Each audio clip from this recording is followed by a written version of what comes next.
자, 1, 2, 3, 4, 5, 6, 7, 8, 9번 틀린 사람들은 지금 유튜브 하면 안 돼. 당장 개념 강의 들으면서 쉬운 문제부터 다시 푸셔야 돼요. 그 다음 13번까지 이런 문항들을 틀렸다면 쉬운 4점, 어려운 3점의 기출 분석이 안 되어 있을 거야. 개념도 아직은 덜 돼 있는 것 같아. 다시 공부해줘요. 기출 공부랑 같이 해줘야 돼. 이 15번 계산 복잡할 수 있어. 여기에 막 너무 목숨 걸지 말아라. 평가원은 어차피 이런 문제 안 나올 거야. 21번은 풀다가 막혔을 거야. 오답하면서 2-3시간, 4시간 쓰는 게 아니라 바로 평가원 기출로 분석을 해줘야 돼요. 어떤 문제를 보더라도 똑같은 행동 패턴 여기서부터 시작하고 그 다음 이 과정에서 막혔을 때 이런 추론이 필요하니까 이렇게 할 거고 그 과정에서 찍어가는 것이 아니라 논리적으로 풀어가는 그 과정들을 평가원 기출문제를 기준으로 공부해야 돼. 어떻게 하면 좋을지 모르겠어요. 27일 금요일에 저녁 6시 반부터 이 3모 그리고 다른 기출문제들 가지고 연결하면서 특강을 해줄 생각이에요. 6평을 대비하기에는 되게 좋을 거야.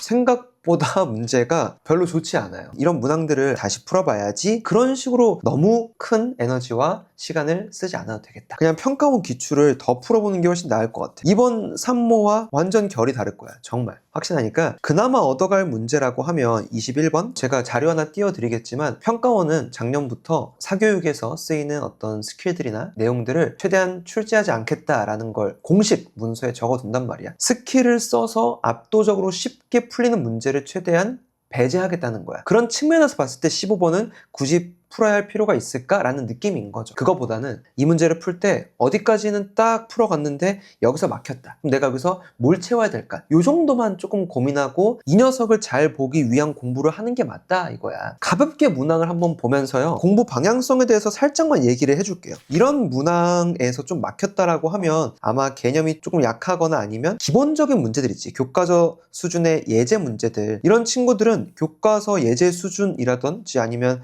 뭐 센 같은 유형 문제집, 기본 수준의 유형 문제집은 그래도 풀 수는 있어야 돼. 그럼 어느 정도 해결이 되거든요. 13번까지 다 포함시킬게요. 이 정도로도 충분하다. 14번, 뭐 15번 요쪽 틀린 친구들 그래도 14번하고 21번 요거 두 개는 본인이 부족했던 거 뭔지 확인해 보는 게 좋을 것 같아요. 문제를 풀어갈 때 약간 중구난방, 내가 뭐부터 시작해야 될지 모르는 그런 습관을 가지고 있다면 어디서부터 해줘야 될 것 같냐면 14번이요. 기출 분석을 좀 열심히 해야 될 것 같아. 기출 분석이라는 것을 여러분들이 조금 오해하고 있는 게 그냥 마더텅, 뭐 자이스토리 이런 문제들을 풀면서 몰랐던 것들 오답하고 뭐 해설 강의 듣고 이런 거 하는 게 아니야. 내가 어떤 문제를 풀더라도 일관된 원칙에 따라서 문제를 풀려고 하는 그런 게 있어야 되거든. 이거부터 하고 이 과정에서 개념적으로 해석하고 추론 과정에서 이거부터 해보고 뭐 이런 어떤 여러분들만의 원칙이 있어야 돼. SM 같은 경우는 당연히 이 구하는 것을 먼저 보라고 해요.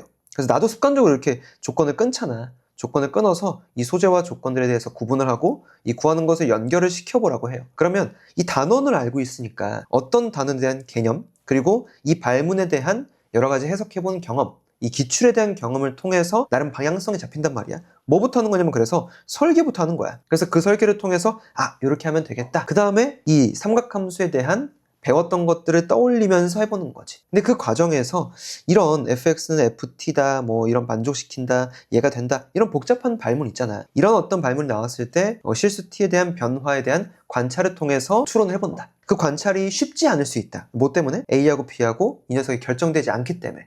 그럴 때는 최대한 쉬운 예시를 통해서 해보는 거야. B가 0일 때 어떻게 되지? 이렇게 그려지겠구나. 근데 A가 뭔지 모르니까 또 그래프가 안 그려지는데 A가 양수일 때 음수일 때 좀 다를 것 같아. 그럼 A가 양수일 때 이렇게 되는데 해볼까? 음수일 때 해볼까 한번? 근데 A가 0보다 클 때 안 되구나. 0보다 작을 때 되는구나. 그럼 이렇게 되겠구나. 라고 너가 스스로 원리를 발견하게 되거든. 그런 것들에 대한 원칙이 있으면 정말 일관되게 풀 수 있어. 평가원 기출만큼은 그게 된단 말이야. 그러니까 이걸 보고 네가 부족했던 부분을 찾고 내가 어떤 원칙 없이 막 푸는 것 같다 라고 느껴진다면 다시 평가원 문제로 돌아가서 방금 쌤이 얘기한 대로 한번 해보라고요. 자세하게 이 기출 분석하는 걸 좀 알고 싶어요 라고 하면 맛보기 강의를 요청하거나 금요일에 이 평가원 기출과 좀 비교해보고 어떤 게 좀 다르면서 어떤 식으로 이제 6평을 대비해야 될지 이런 것들을 좀 알려줄 거거든. 그래서 그 특강을 한번 들어보셔도 괜찮고. 이제 15번이에요. 결국에 이 녀석들을 잘 해석하면 여기까지는 올 수 있거든.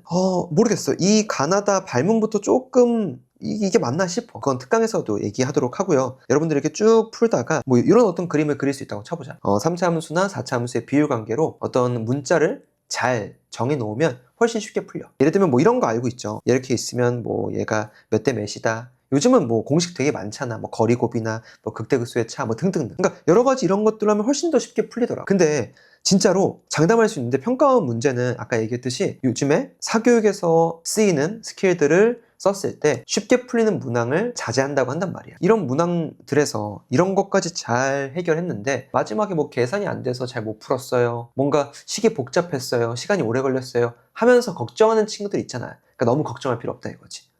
나 이런 스킬들을 막 배우고 뭐 해야 되나 어떡하지? 시간도 없는데 너무 그럴 필요는 없다 이거예요. 요거는 요 정도까지 했으면 사실 넘어가도 나는 괜찮다고 생각해. 21번 문제도 틀렸던 친구들은 특히나 정말 기출 분석을 좀 더 열심히 한번 해보자. 이 두 문항은 나름의 이 일관된 원칙으로 어떤 시행착오를 통해서 하나씩 해보는 과정이라든지 이 추론하는 과정에서 꽤 예쁘게 풀려. 풀다가 좀 막힌 부분이 있다면 아마 기출 분석이 조금 덜 됐을 가능성이 높다. 3모 같은 경우는 너무 부담 갖지 말아라. 뭐 5번에서 한 12번, 뭐 13번 정도까지요. 요 정도 문제들이 조금 어려웠어요 라고 한다면 특정한 어떤 개념에 대한 부족이거나 이쪽 단원에 대한 문제 푸는 어떤 양이 되게 적었을 가능성이 높아요. 그런 친구들은 다시 한번 개념을 잘 알고 있는지 한번 체크해 보시고 그 다음에 본인이 갖고 있는 워크북이나 뭐 유형 문제집, 뭐 교과서의 예제 수준 다 있을 거야. 그 정도의 문제를 내가 충분히 설명하면서 풀 수 있는 실력이 되는 건지 한 번만 체크해 봐요. 평가원 문제를 같이 해주면 좋아. 쉬운 4점, 어려운 3점, 뭐 14번, 15,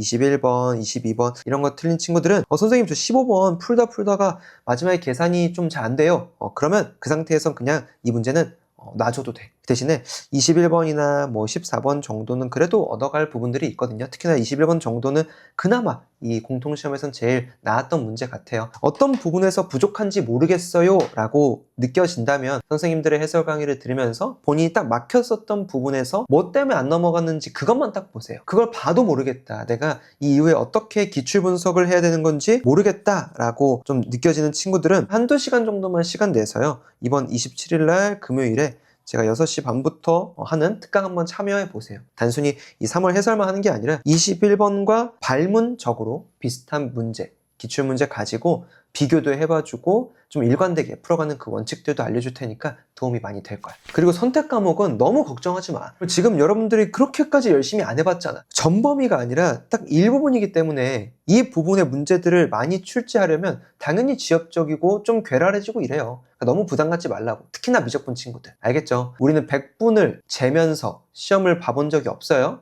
그러니까 본인의 실력보다 무조건 점수가 떨어지게 나와. 내가 한 문제를 풀 때 고민 시간, 이 문제에 막혔을 때 어떤 태도를 넘어가야 되는 건지 이런 실수를 방지하기 위해서 내가 이렇게 저렇게 할 거야 라고 하는 계획이 있는지 딱 이 100분을 가지고 못해도 5번에서 10번 정도는 봐야 이런 것들이 좀 정리가 되거든? 여러분들 이거 안 해봤잖아. 지금의 점수와 등급대에 막 너무 걱정하고 이럴 필요 없다고. 6평이 진짜잖아. 근데 아까도 말했듯이 얘네들은 완전 결이 다를 거다. 2달 좀 넘은 시간 동안 이 6평, 평가원을 기준으로 공부를 좀 달리 한다면 역전의 가능성이 분명 있다는 거죠. 벌써 2시가 다 됐네? 아무튼 가볍게 좀 급하게 새벽에 이렇게 영상을 찍는데 괜히 막 불안해가지고 산모 해설이나 이제 오답에 시간을 너무 많이 투자하지 말아라. 너무 막 모든 문항을 다 내 걸로 만들려고 시간 투자하지 말아라. 6평을 위한 9평 수능을 위한 요 기출 분석부터 조금 열심히 하자. 그리고 이 부분에서 좀 못 풀었던 친구들은 다시 조금 돌아가자. 기출 쉬운 것부터 조금 같이 해가면서 올리면 괜찮을 거다. 아직 이 정도 수준밖에 안 됐는데 갑자기 21번 해설 강의 듣고 막 15번 해설 강의 들으면 이거 시간 낭비라 이거예요. 무슨 말인지 알겠죠? 오케이. 자, 그러면 또 다음 영상에서 정말 도움되는 걸로 다시 찾아올게요.